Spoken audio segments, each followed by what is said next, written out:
नमस्कार, स्वागत है आपका भारत मौसम विज्ञान विभाग के दैनिक मौसम परिचर्चा में।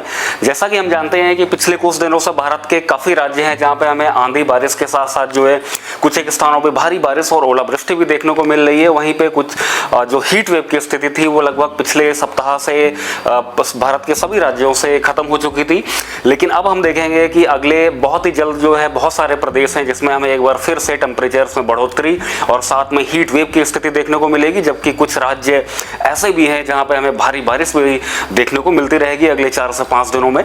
उसके पहले अगर हम कल के वेदर को देखें तो मुख्य रूप से हमें आंध्र प्रदेश के तटीय इलाकों के साथ साथ कर्नाटक के दक्षिणी हिस्से में भारी से अत्यधिक भारी बारिश, जबकि वहीं पर रायलसीमा, तमिलनाडु और केरल के कुछ एक स्थानों पर भारी बारिश हमें देखने को मिली है। और अगर हम ओलावृष्टि की बात करें तो हमें मध्य प्रदेश, पूर्वी मध्य प्रदेश, मध्य महाराष्ट्र और उत्तराखंड के एक आध स्थानों पर ओलावृष्टि भी देखने को मिली है।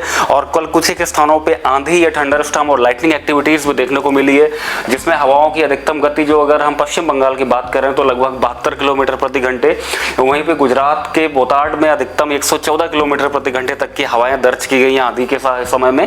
और वहीं पे महाराष्ट्र में मुख्य रूप से जो सांताक्रूज है वहां पे 59 और घाटकोपर में लगभग 90 किलोमीटर प्रति घंटे तक की हवाएं भी हमें देखने को मिली हैं।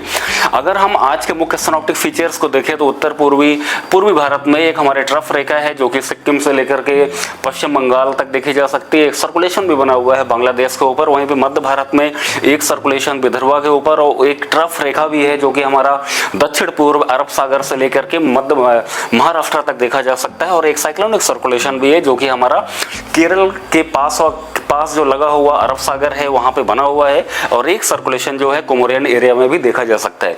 इन सभी सिनॉप्टिक फीचर्स के चलते अगर हम सबसे पहले भारी बारिश की बात करें तो मुख्य रूप से जो भारी बारिश जो है वो अगले 5 के दिन दक्षिणी प्रायद्वीप के कुछ एक राज्यों में हमें लगातार देखने को मिलती रहेगी, जिसमें से मुख्य रूप से केरल और जो तमिलनाडु है वहां के कुछ एक जिलों में लगातार भारी बारिश हमें देखने को मिलती रहेगी। हालांकि आज 14 मई को तमिलनाडु के मुख्य रूप से जो घाट वाले एरिया हैं या दक्षिणी तमिलनाडु के कुछ एक जिले हैं और केरल के भी कुछ एक स्थानों पे भारी से अत्यधिक भारी बारिश यानी कि 12 सेंटीमीटर से अधिक बारिश भी हो सकती है। ऑरेंज अलर्ट हमने जारी किया हुआ है।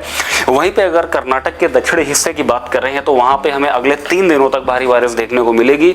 और उसी के साथ जो हमारा आंध्र प्रदेश है, रायलसीमा है, वहां के कुछ एक स्थानों में भारी बारिश हमें आज देखने को मिल सकती है। हालांकि कल के बाद से आंध्र प्रदेश में कहीं पे भी भारी बारिश होने की संभावना नहीं है। कर्नाटक के तटीय इलाकों में जो है वो भारी बारिश जो है 16 मई से एक बार चालू होगी, जो कि 17 और 18 मई तक हमें देखने को मिलेगी। उत्तर पूर्वी राज्यों में अगले 2 दिनों तक तो कोई भी भारी बारिश होने की संभावना नहीं है, लेकिन 16 मई के बाद से अरुणाचल प्रदेश में भारी बारिश का दौर एक बार फिर से चालू होगा।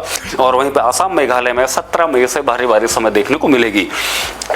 अगर हम ओलावृष्टि की बात करें तो आज 14 मई को मुख्य रूप से पश्चिम मध्य प्रदेश में, उसी के साथ मध्य महाराष्ट्र के कुछ एक जिलों में हमें आज फिर से एक बार ओलावृष्टि देखने को मिल सकती है, जिसकी वजह से हमने ऑरेंज अलर्ट जारी किया हुआ है। हालांकि 15 मई यानी कि कल जो है वो हमें मराठवाड़ा और मध्य महाराष्ट्र के एक आध जिलों में ओलावृष्टि देखने को मिलेगी। 16 मई के बाद से कहीं पे भी ओलावृष्टि होने की संभावना नहीं है।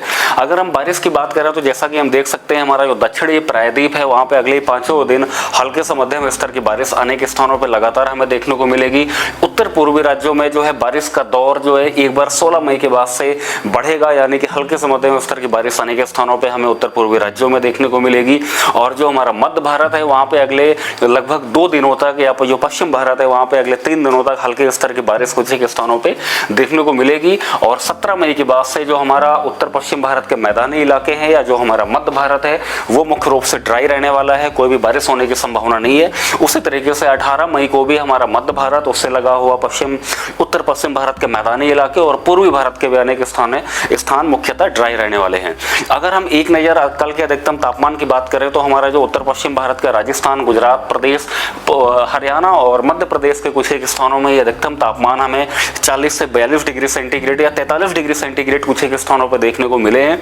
बाकी हमारा जो पूर्वी भारत है या मध्य भारत है या पश्चिमी भारत है वहां पर यह तापमान 39 से लेकर के 40 डिग्री के आसपास अधिकांश स्थानों पर देखने को मिले हैं। और ये तापमान जो है मुख्य रूप से पूर्वी भारत और उत्तर पश्चिम भारत और मध्य भारत में अगले 4 से 5 दिनों में इन सभी स्थानों पे तापमान में लगभग 5 डिग्री सेंटीग्रेड की बढ़ोतरी होने वाली है। जैसे ही हमने देखा कि हमारा जो पूर्वी भारत है, मध्य भारत है या पश्चिमी भारत के अधिकांश स्थानों में 4 से 5 डिग्री सेंटीग्रेड की टेम्परेचर्स की बढ़ोतरी होगी, जिसकी वजह से हमें एक बार उत्तर भारत के अधिकांश स्थानों पर हीट वेव जो है वो 16 तारीख से देखने को मिलेगी। इस मैप में भी हम देख सकते हैं कि हमारा पंजाब, हरियाणा, उत्तर प्रदेश, बिहार और जो पश्चिमी मध्य प्रदेश है वहां पे हीट वेव का जो दौर है वो 16 मई से चालू होगा, जो कि 17 और 18 मई और उसके बाद भी लगातार हमें देखने को मिलेगा। जबकि वहीं पे जो हमारा पूर्वी राजस्थान है वहां पे 17 मई और 18 मई को हमें हीट वेव देखने को मिलेगी। जबकि जो मध्य प्रदेश के उत्तरी जिले हैं वहां पे 18 तारीख से हीट वेव का दौर एक बार फिर से चालू होने वाला है।